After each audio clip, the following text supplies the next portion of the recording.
Around 3:20 p.m. just starting out. I'm gonna stay in Guskewau tonight. Woke up a little late, so wouldn't be able to make it to Ramona or Dace Lake before dark. So just gonna stay in Guskewau for the night. And there, as you can see, Algonquin's had some snow, and it stayed. I guess because of the nighttime temperatures here. But anyways, better get going before once I get there by dark. Before dark, really, but by dark is good too. Anyways, so I'll see you in a bit, alright? It's roughly 10 minutes to 8. Pitch black now.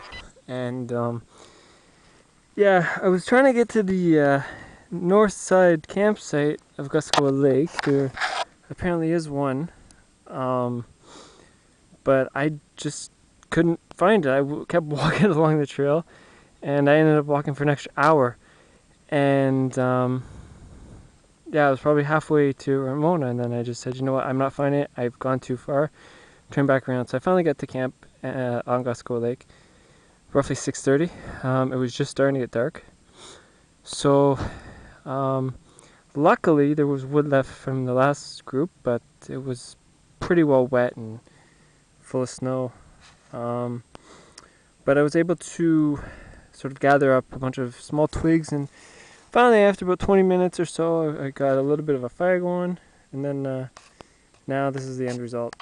I got wood driving around it, and yeah, now my feet are soaked.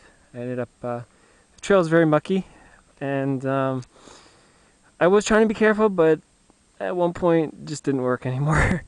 But yeah, it's no, actually the weather itself is not too bad. There's no wind, it's calm, so it's not that bad at all. Yeah, so that's it. Like I said, I've got this fire going. I'm gonna try to cook up some dinner, and then I'll just sit around the fire and then get to bed probably around 11 or so. So yeah, that's about it. There's no one else on this lake tonight, so I'm gonna get going here, try to get some food now that I got the fire going, and I guess I'll just see you later. So look at that fire, right? All I gotta say is persistence.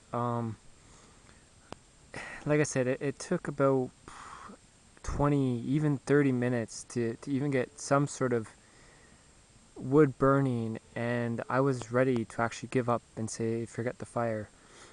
That just would have meant wet clothes and yeah, just no campfire. So persistence. I mean that's what got this going. So you know, if first you don't succeed, try again, because you know what, you're gonna do it.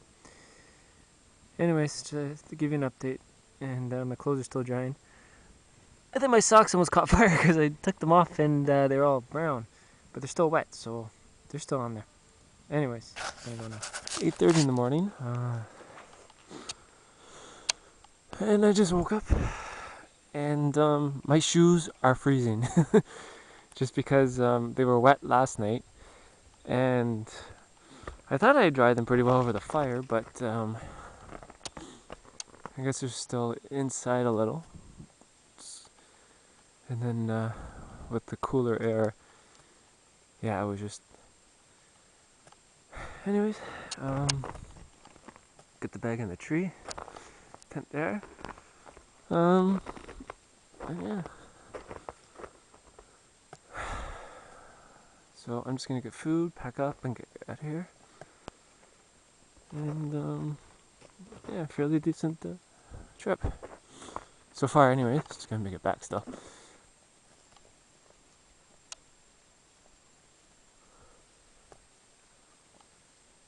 Oh, we're missing the lake, sorry. And that's it. So I'm gonna go in and see you later.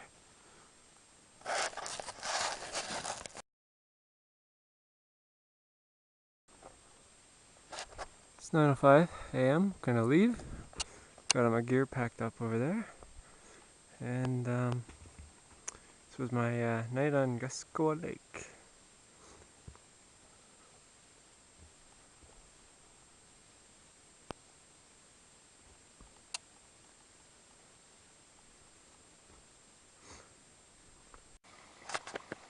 One of the joys of hiking in provincial parks, many times have to go through creeks and rivers and streams, and you have to figure out ways to get over it without getting wet. Well, especially in the winter. Summer you can get wet, it's not as big a deal, but in the winter, or when it's cooler out temperature, obviously don't want to get wet feet. And with the snow and ice on the wood and the rocks being very slippery, you need to take more precautions and probably look at different routes that in the summer you could take, but in the winter because of the slipperiness you wouldn't take. But anyways, I figured it out, got through it. I'm dry still, and I'm just gonna continue on. I think I'm more than halfway there, but yeah, hiking along. Anyways, yeah, I got blisters on the feet. Those socks that I bought that's supposed to help blisters or protect your stuff from getting blisters didn't help much last night, but then again, it didn't help that my feet were wet, so chances are that's probably what caused it, and then the friction. Socks were wet, so they weren't providing the protection they should. Anyways, I'm just gonna keep hiking along here, and I'll see you at the trailhead. Well, approximately an hour and 15 minutes later, just coming up to the trailhead, and it's actually turned out to be a very nice day. Sun's out, it's really not that cold at all, and yeah. Anyways, I'll say that was my Guskewau Lake one night trip. My feet are blistery, and I can't wait to get off these feet just because of the blisters.